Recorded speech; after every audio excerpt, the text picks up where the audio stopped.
पाकिस्तान का भी हो सकता है। पाकिस्तान अमेरिका और जो है चीन को कैसे हैंडल कर रहा है, उसका जो वो सेनापति है आसिम मुनीर, आपको याद होगा अभी वो ट्रम्प को जाके कहा आया कि साहब हमारी तरफ से रिकमेंड है, मुस्लिम मुल्क है वो, काहे के लिए, नोबेल प्राइज के लिए। ट्रम्प बहुत चौड़े हो गए, ट्रम्प से मुलाकात करके आता है, वहां के सेनापति से मिलता है, यहां अभी मालूम है उसके बाद कहां मिलता है, ये खबर नहीं होगी आपको, गोदी मीडिया बताएगा नहीं। वो चीन में भी जाता है, वहां के सेनापति से भी मिलता है। तो इसके अंदर कौन से सुरखाब के पर लगे हैं, ये सोच सकता है? नहीं। Iran, Turkey, Afghanistan, Sri Lanka, Nepal, Indonesia, Vietnam, Taiwan, कोई क्यों?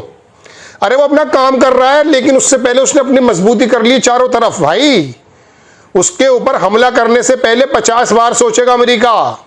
तो दोस्तों बात यह है कि जब हमारे कदम अच्छे पड़ेंगे जब तो बात की जाएगी। आप ये बताइए कि ये J-10 फाइटर हम क्यों नहीं ले सकते? क्योंकि अभी बनाने में तो समय लगेगा।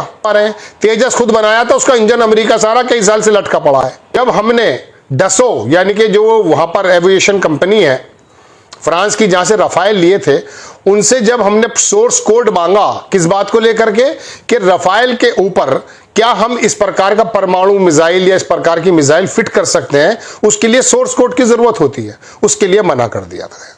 जानते हैं, मैंने ही खबर बनाई थी, 4PM पर पड़ी हुई है, देख सकते हैं। यह बात तब की है कि जब हमारा 136 रफाइल का सौदा हुआ था, और हुआ यह था कि 36 तो दे देंगे अभी आप, और 100 या 90 जितने भी होंगे वो हमारे भारत में बनेंगे और आप टेक्नोलॉजी ट्रांसफर करेंगे। ये मनमोहन सिंह के समय 500-525 करोड़ रुपए में सौदा हुआ था। लेकिन जब मोदी जी वापस आ गए तो हुआ जो कि यही विमान 1600 करोड़ रुपए में मिला, और कहा कि नहीं टेक्नोलॉजी नहीं चाहिए, सिर्फ 36 विमान दे दीजिए, बाकी इसकी देखभाल जो है हमारा मुकेश अंबानी का छोटा भाई कर लेगा, जिसको साइकिल बनाने का तजुर्बा नहीं है। ये बात मैंने आपको पहले बताई थी। अब दोस्तों जब दुनिया में को पता चल चुका है, फ्रांस की कंपनी भी कह चुकी है कि साहब रफाइल गिरा, और F-35 के बारे में एलन मस्क ये कह चुका कि साहब ये तो कबाड़ है। Su-57 जो सुखोई वगैरह लेने की बात चलती है, ये हमारे पास है, उसके जो इक्विपमेंट्स हैं वो रशिया देने में कभी कभी आनाकानी भी करता है। ऐसे समय में दोस्तों क्या ये संभव नहीं है कि चीन, जिसका रडार सिस्टम अभी ईरान के काम आया, पाकिस्तान के खिलाफ काम आया, पाकिस्तान के साथ आया, हमारे जो सेना के अधिकारी उन्होंने कहा कि हम एक नहीं 3 लोगों से लड़ रहे थे। भाई क्यों लड़ रहे थे 3 से? आप ये बताइए, लड़ाई सिर्फ ये थोड़ी ना होती है कि 3 से और 5 से लड़ जाए। हिटलर ने भी जब 2 जगह अपना मोर्चा खोल दिया था तो बुरी तरह से मैं पिटा था। फ्रांस का नेपोलियन, उधर स्टालिन रशिया का, 2 जगह खोल बैठा था। लड़ाई तो ऐसा होती है ना कि दुश्मन के खेमों को अलग अलग कर दिया जाए, आराम से काम हो जाता है। इसे कूटनीति भी कहते हैं, इसे लड़ाई की वो भी कहते हैं। मैं इस खबर को बनाने के लिए इसलिए हाजिर हुआ दोस्तों कि न्यूज़वीक की खबर के मुताबिक J-10 फाइटर जो है वो ईरान को दे रहा है, पाकिस्तान को वो दे चुका है, और बाकी तमाम लोगों को बेच रहा है। तो बात यह है दोस्तों, विमान तो दरअसल फाइटर्स लड़ाते हैं।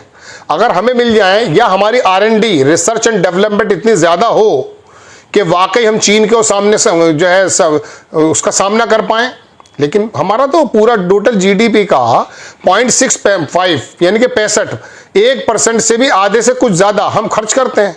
चीन करता 3%। फिर कहेंगे साहब चीन तो हमारा दुश्मन है, तो दुश्मन तो पाकिस्तान का भी हो सकता है। पाकिस्तान अमेरिका और जो है चीन को कैसे हैंडल कर रहा है, उसका जो वो सेनापति है आसिम मुनीर, आपको याद होगा अभी वो ट्रम्प को जाके कहा आया कि साहब हमारी तरफ से रिकमेंड है, मुस्लिम मुल्क है वो, काहे के लिए, नोबेल प्राइज के लिए। ट्रम्प बहुत चौड़े हो गए, ट्रम्प से मुलाकात करके आता है, वहां के सेनापति से मिलता है, यहां अभी मालूम है उसके बाद कहां मिलता है, ये खबर नहीं होगी आपको, गोदी मीडिया बताएगा नहीं। वो चीन में भी जाता है, वहां के सेनापति से भी मिलता है। तो इसके अंदर कौन से सुरखाब के पर लगे हैं, ये कौन सी कूटनीति का कोर्स करके आया, कौन से कॉलेज से, जो हमें मालूम नहीं है। अरे भैया हमारे यहां तो दुनिया के अंदर IT क्षेत्र में शानदार लोग काम कर रहे हैं। आप क्या समझते हैं हमारे यहां मुसन्निफ, रक्षा विशेषज्ञ लोग मौजूद नहीं है? हैं, मगर आप जब कहेंगे मैं भिस्गुरु, दुनिया में सबसे ज्यादा मैं जानता हूं, मुझे ईश्वर ने भेजा है, तो फिर क्या किया जा सकता है? अब जरा अपना आत्मचिंतन करने से पहले एक सवाल मैं आपके लिए छोड़ रहा हूं, इसका चाहे तो जवाब दीजिएगा कमेंट्स बॉक्स में। क्या चीन पर पाकिस्तान हमला करने की सोच सकता है? नहीं। Iran, Turkey, Afghanistan, Sri Lanka, Nepal, Indonesia, Vietnam, Taiwan, कोई? भारत नहीं। क्यों? अरे वो अपना काम कर रहा है, लेकिन उससे पहले उसने अपनी मजबूती कर ली चारों तरफ। भाई उसके ऊपर हमला करने से पहले 50 बार सोचेगा अमेरिका, जो दुनिया की नंबर 1 पावर है। उसने अपने आप को इतना मजबूत किया और उसके बाद वो औजार लेके बैठ गया कि साहब ये पेज भी मैं बनाऊंगा, ये बोल्ड भी मैं बनाऊंगा, साइकिल से हवाई जहाज तक मैं बना दूंगा। अपना रडार सिस्टम बना दिया, जीपीएस सिस्टम उसका अलग। बेदू नाम का जो ईरान में काम किया है, दरअसल ये अमेरिका से जब लड़ाई चल रही थी ईरान की, तो जाहिर सी बात है इनके पास अगर टेक्नोलॉजी है तो ये पता कर लेंगे अगर उसी का इस्तेमाल करता है ईरान। उसने अपने बेदू नाम का रडार सिस्टम दिया। अरे एलन मस्क ने लड़ाई लड़ी है भाई यूक्रेन में इतनी लंबी, अगर वो यूक्रेन को अपनी इंटेलिजेंस ना दे, अपना स्पेस से जो है उसकी जो इंफॉर्मेशन है ना दे, एक दिन भी नहीं टिक पाता यूक्रेन। बहरहाल ये मैं चीन की तारीफ नहीं कर रहा हूं, मैं बताना ये चाहता हूं कि आखिरकार पाकिस्तान जैसा फकिट्टा मुल्क ये दोनों देशों से बड़ी बड़ी पावर से कैसे बैलेंस करता है, और हमारी कौन सी मूंछ ऊंची हो गई है जिसकी वजह से नेपाल हमारे साथ नहीं, श्रीलंका, बांग्लादेश ये तो हमारे खिलाफ मीटिंग कर रहे हैं दोस्त। चंद सेकंड के बाद चलते हैं वीडियो के बकिए से की तरफ। भारतीय मीडिया का रोना धोना अभी तक जारी। भारतीय मीडिया कहते हैं J10J हम क्यों नहीं खरीद सकते। आइए आपको मजीद भारतीय मीडिया का रोना धोना दिखाते हैं। ये कूटनीति नहीं है, ये अकलमंदी नहीं है, पैरों में बिछे जाने से कोई फायदा नहीं है ट्रंप के। वो धमकी दे रहा ब्रिक्स के मुल्कों को, उसमें हम भी हैं कि 10% और लगा दूंगा, 26 तो चल रहा है, 36 कर देगा। हाथ पैर जोड़े खड़े होने से कोई फायदा नहीं है, अपनी ताकत दिखानी है। मैंने मोदी जी के और जो है हमारे जो मंत्रियों का जो वापस आया था दल, उस पर भी एपिसोड बनाया था, मैंने तारीफ की थी, याद। तो दोस्तों बात यह है कि जब हमारे कदम अच्छे पड़ेंगे जब तो बात की जाएगी।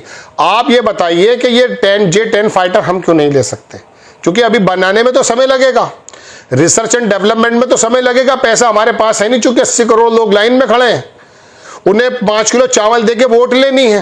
लेकिन इस बारे में भी तो फिक्र कर लो, क्यों करेंगे फिक्र। दोस्तों बात ऐसी है कि क्या हमारे ताल्लुकात ऐसे नहीं हो सकते थे कि चीन की आंख के अंदर शर्म आ जाती। वो हमसे 2004 से लेकर 2009 तक 14 तक हमसे ताल्लुकात बनाने की बात क्यों कर रहा था चीन, मनमोहन सिंह के दौर में। मनमोहन सिंह के दौर में इसलिए कर रहा था कि बहुत बड़ा मार्केट है, अरे हम अपनी मार्केट पे दुनिया को नचा सकते हैं भाई, नचाया है इस तरह से। लेकिन एक तरफ जो है बिल्कुल पशे पुश बैठ जाओ, अमेरिका के बिल्कुल ऐसे बैठ जाओ कि यही देगा हमें, नहीं वो किसी को नहीं देगा, वो अपने फायदे को देगा। तो मैं आपको बताना चाह रहा हूं J10 हमारे पास भी हो सकते थे, J17 भी हो सकते थे, J35 भी हो सकते थे, या चलिए दूसरे मुल्कों से लीजिए, आप टेक्नोलॉजी तो लीजिए भाई। वो सोर्स कोड देने को मना करता, SU के जो है वो सुखोई के पार्ट्स नहीं आ पा रहे हैं। तेजस खुद बनाया था, उसका इंजन अमेरिका सारा कई साल से लटका पड़ा है।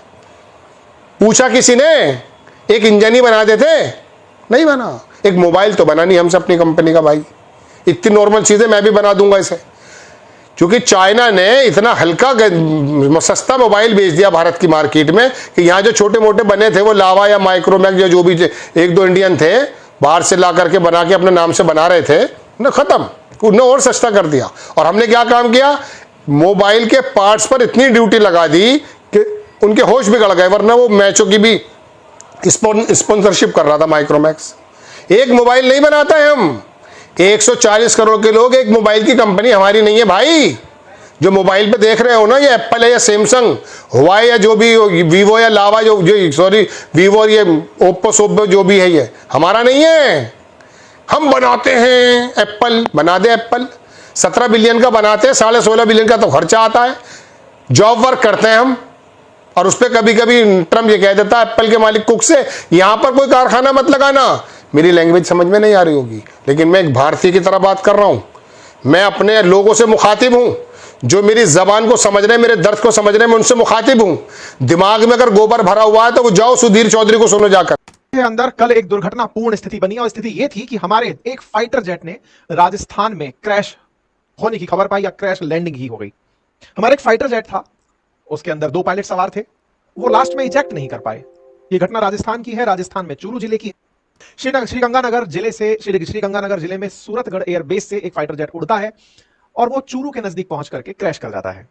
कोर्ट ऑफ इंक्वायरी बैठ गई है इस बात के ऊपर कि यह घटना क्यों घटी।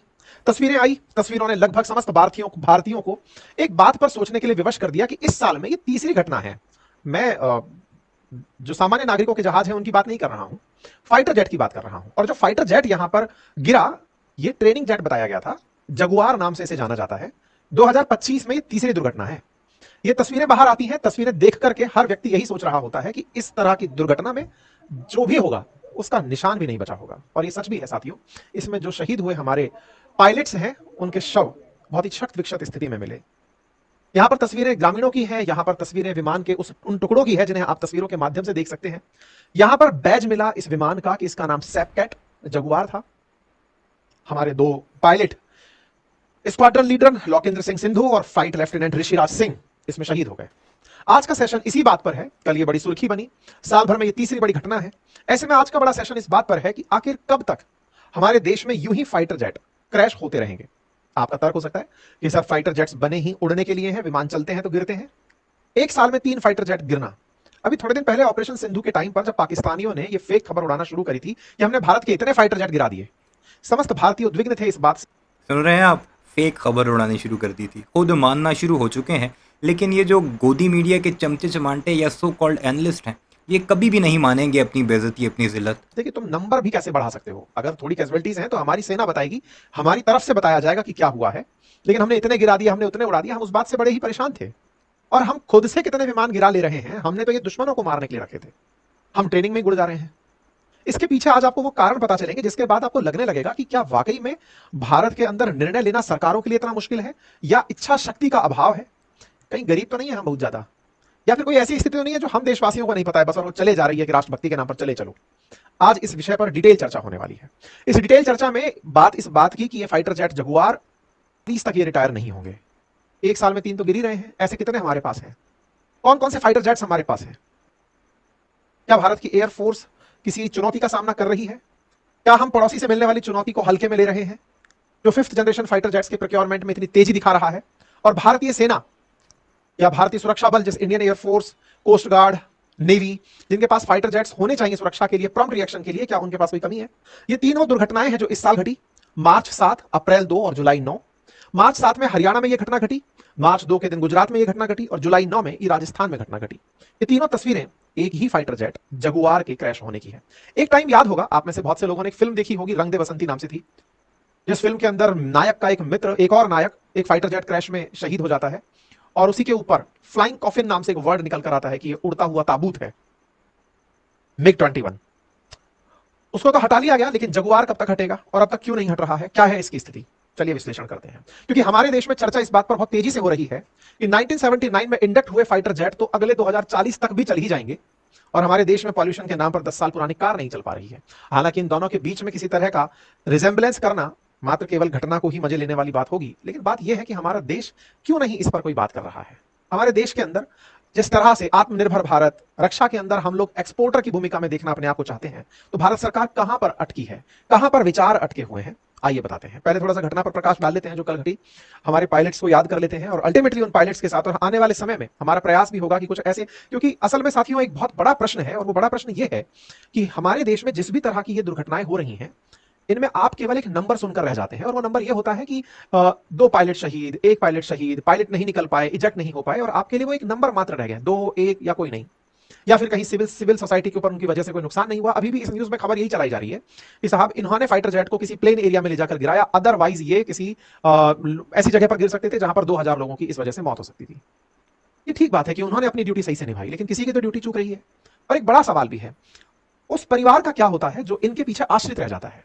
हमारे देश के तमाम सैनिक जो हमारे देश की सुरक्षा के लिए अपने सीने पर गोलियों को या फाइटर जेट्स में इस तरह से क्रैश को या फिर रेस्क्यू मिशन में समुद्र के अंदर अपनी जान दे देते हैं देश के लिए, उनके परिवारजनों का क्या होता है? आप में से कुछ लोग कहेंगे सरकार उनका ख्याल रखती है, तो क्या वाकई में ऐसा होता है? क्या पैसे से आप किसी व्यक्ति की कमी को पूरा कर पाते हैं? क्या हमारे देश में उन लोगों के लिए क्या वास्तविकता में वही स्थितियां हैं जो हमें बताई जाती हैं? हम प्रयास कर रहे हैं कुछ शहीदों के परिवार से भी संपर्क करने का, ताकि आपको सही मायने में वो पेन बता पाए कि ये केवल दुर्घटना नहीं है, केवल आप 2 पायलट के परिवार का हुआ नुकसान कंसीडर नहीं कर सकते। इसकी वजह से एक परिवार पर क्या बीतती है, एक पत्नी पर क्या बीतती है, एक साल के बच्चे पर क्या बीतती है, ये सारी बातें भी आपको भावनात्मक रूप से इन दुर्घटनाओं के बाद सोचने की आवश्यकता होनी चाहिए। साथियों, पहली बात जिसके बारे में हम जिक्र कर रहे हैं, राजस्थान के अंदर जिस तरह से चूरू में यह घटना घटी, चूरू के अंदर भारतीय वायुसेना का जगुआर फाइटर जेट जहां क्रैश हुआ, 2 पायलट शहीद हुए, यह घटना बुधवार की है और इस घटना के अंदर दोपहर 12:40 का समय था और इस घटना के बाद में कोर्ट ऑफ इंक्वायरी इस चीज के ऊपर बिठा दी गई है। ये तस्वीरें अपने आप में बयान कर रही हैं कि यह हादसा बहुत भीषण था। हादसे के बाद जो रेलिक्स बचे हैं केवल वही दिखाई दे रहे हैं। लोगों का कहना है कि एक हल्के से आसमान में गड़गड़ाहट की आवाज थी, उसके बाद एक जोरदार धमाका हुआ और उस धमाके के बाद जो हुआ वो सबके सामने है। इंडियन एयरफोर्स ने अपनी तरफ से जानकारी दी कि ऐसी कोई घटना राजस्थान के चूरू के अंदर घटी है। स्क्वाड्रन लीडर लोकेंद्र सिंह सिंधु और फ्लाइट लेफ्टिनेंट ऋषिराज सिंह इस फ्लाइट को उड़ा रहे थे। ये ट्रेनिंग एयरक्राफ्ट था जो कि श्रीगंगानगर के सूरतगढ़ से फ्लाइट किया था। फाइटर जेट पायलट जो लोकेंद्र सिंह है वो अभी केवल 1 महीने के अपने बेटे को छोड़कर गए हैं। ये हरियाणा के रोहतक के रहने वाले हैं। इनकी पत्नी डॉक्टर है। पत्नी के जो भाई हैं यानी कि फाइटर जेट के स्क्वाड्रन लीडर थे, इनके जो साले हैं वो भी इन्हीं के साथ इसी बेस पर ट्रेनिंग में थे, या फिर कहिए कि इसी बेस पर पोस्टेड थे। उन्होंने ही अपने घर में यह सूचना दी कि बहन ऐसा हो गया है। लोकेंद्र साल 2011 से भारतीय वायुसेना में मौजूद हैं और अभी मौजूद थे। अब ये स्क्वाड्रन लीडर के पद पर थे। ये तस्वीरें बयान करती हैं कि उन्हें शायद पहचानना भी मुश्किल हो रहा होगा। ये तस्वीरें बयान करती हैं एक अन्य फ्लाइंग लेफ्टिनेंट की कहानी, जिनका नाम ऋषिराज सिंह देवड़ा है। आप पाली के रहने वाले हैं। आपके माताजी पिताजी के 2 संतानें हैं, आप उसमें बड़े हैं, परिवार के लाडले हैं, 23 साल के हैं। बहुत सी उम्मीदें हैं, लेकिन वो उम्मीदें कहीं खेत में बिखरी पड़ी हैं। ऐसी घटना अप्रैल 4, 2025 में भी हुई थी। ये घटनाओं में काउंट हो रही हैं। सिद्धार्थ यादव नाम से हमारे एक और पायलट थे। गुजरात जेट क्रैश के अंदर वो ऐसे ही शहादत को प्राप्त हुए। मार्च 7 को भी एक ऐसी घटना रिपोर्ट की जाती है। ऐसी ही और घटनाओं में जब हम और पीछे चले जाते हैं तो फिर जनवरी 2023 की घटनाएं निकल कर आती हैं, एक के बाद एक घटनाएं, और उन घटनाओं में जगुआर एक कॉमन नाम निकल कर आता है। जगुआर जब कॉमन नाम निकल कर आता है तो पहला सवाल तो आपके मन में यह होगा ही कि हमारे देश में कितने जगुआर हैं इस समय पर। मेरे प्यारे साथियों, भारतीय वायुसेना ने कुल मिलाकर 160 जगुआर खरीदे थे। कहां से खरीदे थे? फ्रांस और ब्रिटिश फाइटर जेट है ये, हम ब्रिटिश फाइटर जेट मान करके इसको खरीदे थे। 160 फाइटर जेट्स में से अभी भी 100 से अधिक, कहीं नंबर 112 का दिखाया जा रहा है, कहीं 120 का, 100 से अधिक, लगभग 110 के आसपास फाइटर जेट्स अभी भी सर्विस में हैं। आप सभी को मालूम हो तो भारतीय वायुसेना, जिस तरह से आप नेवी के अपनी सेना, थल सेना के बारे में सुनते हैं कि इतनी यूनिट्स हैं, इतनी कमांड्स हैं, ऐसे एयरफोर्स के बारे में स्क्वाड्रंस की बात होती है। 42 स्क्वाड्रंस की जरूरत पूरे देश को बताई जाती है, लेकिन देश के फाइटर जेट्स की चलती संख्या की कमी के देश में केवल 31 ही स्क्वाड्रन सर्विंग मीडिया के अंदर प्राप्त जानकारी से पता चली है। उनमें से भी 6 अभी जगुआर से चल रही हैं। जगुआर इस समय दुनिया के किसी भी देश में यूज में नहीं लिया जा रहा है। खुद ब्रिटेन के अलावा अन्य देश, चाहे फ्रांस था, ओमान था, जिनके पास भी ये था, उन्होंने इस फाइटर जेट का अब जनरल अनिल चौहान ने मंच पर बकायदे माइक हाथ में लेकर के भारत पर जो खतरा है, सबसे बड़ा खतरा, और खतरा नहीं खतरे कहूं क्योंकि एक से ज्यादा खतरे हैं, माइक पर उस खतरे की तरफ सरकार का ध्यान आकृष्ट करवाया है। पाकिस्तान चीन के बाद भारत के लिए एक नया खतरा पैदा हो चुका है और वो खतरा है तुर्की। तुर्की ने बहुत ही गुपचुप तरीके से, गोपनीय तरीके से भारत को अपना नया दुश्मन बना लिया है। हमारे चीफ ऑफ डिफेंस स्टाफ ने जो बोला है मंच पर, उसमें 2 बड़े महत्वपूर्ण पॉइंट हैं, दोनों समानांतर, एक बाहरी खतरा और एक आंतरिक खतरा। चीन, पाकिस्तान और बांग्लादेश का गठजोड़ भारत के लिए खतरा, बोले सीडीएस जनरल अनिल चौहान। ये सिर्फ एक पार्ट है, छोटा सा पार्ट है, जिसे आप तक पहुंचाया गया है। इससे इंपॉर्टेंट भी पार्ट है, हटाइए। अब हम पहले पार्ट पे आएंगे इसी पर कि चीन, पाकिस्तान और बांग्लादेश, ये तीनों हमारे लिए खतरा है और बार बार सेना इस बात को चिन्हित कर रही है, रेखांकित कर रही है, बार बार कर रही है। हमारा पॉलिटिकल लीडरशिप क्यों चुप है? हमारे इनामवीर मोदी क्यों घूम घूम के इनाम लेने में व्यस्त हैं? कभी सेना को भी तो संबोधित करते हो। भारत, पाकिस्तान, बांग्लादेश और चीन, इन तीनों का गठजोड़, इसमें एक चौथा नाम तो अभी नहीं आया है जिस पर आप कार्यक्रम के, टर्की और बांग्लादेश, 4 देश। कहां हमारी विदेश नीति ढुलमुल हो गई कि पाकिस्तान के साथ लोग खड़े होते दिखाई दे रहे और हमारे साथ कोई नहीं। इस सिंदूर, ऑपरेशन सिंदूर ने हमारे सैन्य ने तो ठोक क्या है, उनके सैन्य का नुकसान किया, उनके हवाई अड्डों का नुकसान किया, आतंकी अड्डों का नुकसान किया, लेकिन पाकिस्तान ने वैश्विक स्तर पे गेन किया। उन्हें अमेरिका को जोड़ लिया, चीन को जोड़ लिया, टर्की, अजरबैजान जैसे देश खुल के खड़े हो गए, जापान जैसे देश FATA में पाकिस्तान का साथ दे गए, और रूस ने पाकिस्तान की इकोनॉमी ठीक हो इसलिए पाकिस्तान के यहाँ बंद पड़ा भंगार का एक स्टील प्लांट पैसा देके और टेक्नोलॉजी देके शुरू करवाया। हमने क्या किया? हमने जूते खाए अमेरिका से और आज भी खा रहे हैं। पाकिस्तान चीन के बाद भारत के लिए एक नया खतरा पैदा हो चुका है और वो खतरा है तुर्की। तुर्की ने बहुत ही गुपचुप तरीके से, गोपनीय तरीके से भारत को अपना नया दुश्मन बना लिया है। यह घोषित हो चुका है किसी भी स्थिति में भारत के खिलाफ जाने की उसकी जिद अब साफ दिख रही है। बड़ी बात यह है कि यह देश भारत से काफी दूर है, लेकिन भारत को देख गुर्राने की ऐसी आदत जैसे बराबर में खड़ा। पहले पाकिस्तान को भाई बताया, फिर पाकिस्तान को अपनी गोद में बैठाया और अब खुद पाकिस्तान की गोद में जाकर बैठा तुर्की आखिर चाहता क्या है? सवाल बड़ा है। तुर्की और भारत के बीच दूरी करीब 4600 किलोमीटर है। इस डिस्टेंस में 3 देश पड़ते हैं, पाकिस्तान, अफगानिस्तान और ईरान। पाकिस्तान के टुकड़े हो जाएं तो बलूचिस्तान भी पड़ेगा। लेकिन इन दिनों भारत को लेकर तुर्की की नफरत इतनी गहरी है कि इन देशों को पार कर वो सीधे दिल्ली पहुंचना चाहता है। कुछ भी हो जाए, भारत को कैसे उलझाए रखना है। दुनिया भर के देशों की ताकत इसी कोशिश में पूरी तरीके से जुट चुकी है। पूरी प्लानिंग चल रही है। भारत की बढ़ती ग्रोथ सबका माथा गर्म कर रही है। जब तक कश्मीर में शांति थी, पत्थरबाजी हो रही थी, अलगाववादी नेताओं के हाथ में युवाओं की चाबी थी, वो हवाले के जरिए से पैसा इधर से उधर कर रहे थे, देश में शांति सी थी, तुर्की शांत था। लेकिन अचानक 2019 के बाद सब बदल गया। पहली बार था जब तुर्की प्रत्यक्ष तौर पर भारत विरोधी बना। कश्मीर से न सीमा मिलती है, न कोई व्यापार का प्रत्यक्ष रास्ता, लेकिन जैसे अलगाववादियों का मॉडल टूटा, तुर्की फट सा गया, ये फड़फड़ाने लगा। फिर 22 अप्रैल को कश्मीर के पहलगाम में एक आत्मघाती आतंकवादी घटना हुई, जिसमें निर्दोष लोगों की जान चली गई। धर्म पूछकर लोगों को मारा गया। तब तुर्की चुप रहा, सिर्फ निंदा की। लेकिन असली दर्द तो उस दिन हुआ जब 7 मई को ऑपरेशन सिंदूर में भारत ने आतंकियों के ठिकानों को तबाह कर दिया, घुसकर मारा, और उस दिन तुर्की की चीखें निकली। आगे बढ़ने से पहले क्या आपको नहीं लगता है कि तुर्की को खुलकर अपना दुश्मन भारत को मान लेना चाहिए? तुर्की में भूकंप आता है तो भारत सबसे पहले मदद देता है। जैसा कि आपने देख लिया भारतीय मीडिया का रिएक्शन। अगर मज़ीद इस तरह के भारतीय मीडिया के रिएक्शन वीडियो आपने देखनी है तो इस हमारे चैनल को सब्सक्राइब कर लें। वीडियो पसंद आई हो तो वीडियो को भी लाइक कर लें और दोस्तों के साथ शेयर भी कर लें। आज के लिए इतना ही, इंशाल्लाह मिलते हैं किसी नेक्स्ट वीडियो में। तब तक के लिए अल्लाह नेगबान।